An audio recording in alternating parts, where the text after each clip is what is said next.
Èyí ni ètò Iri Owuro, níbi tí a ti ń yiri ọ̀rọ̀ Ọlọ́run wò láti lè dàgbàsókè nínú ẹ̀mí àti fún ìtọ́ni bí a ti ń jáde lọ lójoojúmọ́.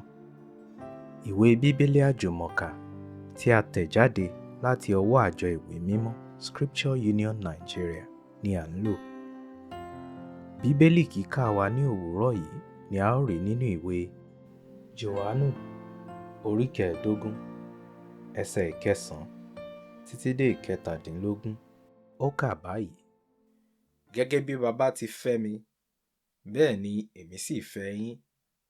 Ẹ dúró nínú ìfẹ́ rẹ̀.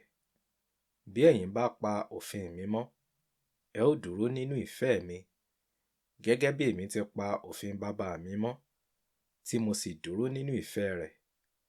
Nǹkan wọ̀nyí ni mo sọ fún yín, kí ayọ̀ mi kí ó lè wà nínú yín, àti kí ayọ̀ yín kí ó lè kún. Èyí ni òfin mi, pé kí ẹ̀yin kí ó fẹ́ràn ara yín, gẹ́gẹ́ bí mo ti fẹ́ràn yín. Kò sí ẹnìkan tí ó ní ìfẹ́ tí ó tóbi ju èyí lọ, pé ẹnìkan fi ẹ̀mí rẹ̀ lélẹ̀ nítorí àwọn ọ̀rẹ́ rẹ̀. Ọ̀rẹ́ mi ni ẹ̀yin ń ṣe, bí ẹ bá ṣe ohun tí èmi pàṣẹ fún yín. Èmi kò pè yín ní ọmọ ọ̀dọ̀ mọ́, nítorí ọmọ ọ̀dọ̀ kò mọ ohun tí olúwa rẹ̀ ń ṣe. Ṣùgbọ́n èmi pè yín ní ọ̀rẹ́, nítorí ohun gbogbo tí mo ti gbọ́ láti ọ̀dọ̀ Baba mi wá, mo ti fi hàn fún yín. Kì í ṣe ẹ̀yin ni ó yàn mí, ṣùgbọ́n èmi ni ó yàn yín. Mo sì fi yín sípò, kí ẹ̀yin kí ó lè lọ, kí ẹ sì so èso, àti kí èso yín lè dúró, kí ohunkóhun tí ẹ bá béèrè lọ́wọ́ Baba mi ní orúkọ mi, kí ó lè fi fún yín. Nǹkan wọ̀nyí ni mo pàṣẹ fún yín, pé kí ẹ̀yin kí ó fẹ́ràn ara yín. Dúró nínú ìfẹ́ Jésù.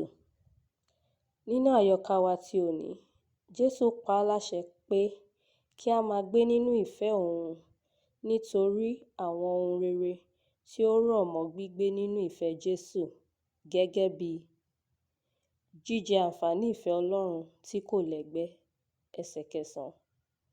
A ó fi ìwà jọ Jésù ní pípa òfin Ọlọ́run mọ́. Ẹsẹ̀ 10. A ó ní ẹ̀kúnrẹ́rẹ́ ayọ̀. Ẹsẹ̀ 11. Nínú ìfẹ́ ni Jésù fi ẹ̀mí rẹ̀ ṣe ètùtù fún ẹ̀ṣẹ̀ gbogbo ayé. Bí a bá dúró nínú ìfẹ́ Jésù, a ó di ọ̀rẹ́ Jésù nípa pípa òfin rẹ̀ mọ́. Ẹsẹ̀ 14 sí 15. Ara àǹfààní tí ó wà fún wa ni pé a ó so èso fún Jésù.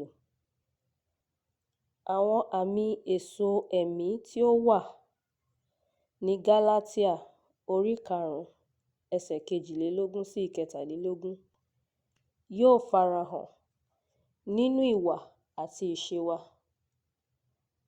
Tún ka Gálátíà orí 5 ẹsẹ̀ 22 sí 23. Kristi fẹ́ kí a jèrè ọkàn fún òun. Ó fẹ́ kí a sọ gbogbo ayé di ọmọ ẹ̀yìn òun. Ka Mátíù orí 28 ẹsẹ̀ 19 sí 20. Ọ̀rẹ́, pinnu lákọ̀tún lónìí láti máa gbé nínú ìfẹ́ Kristi. Àdúrà: Olúwa, ràn mí lọ́wọ́ kí n má ṣe kúrò nínú ìfẹ́ rẹ. Àmín.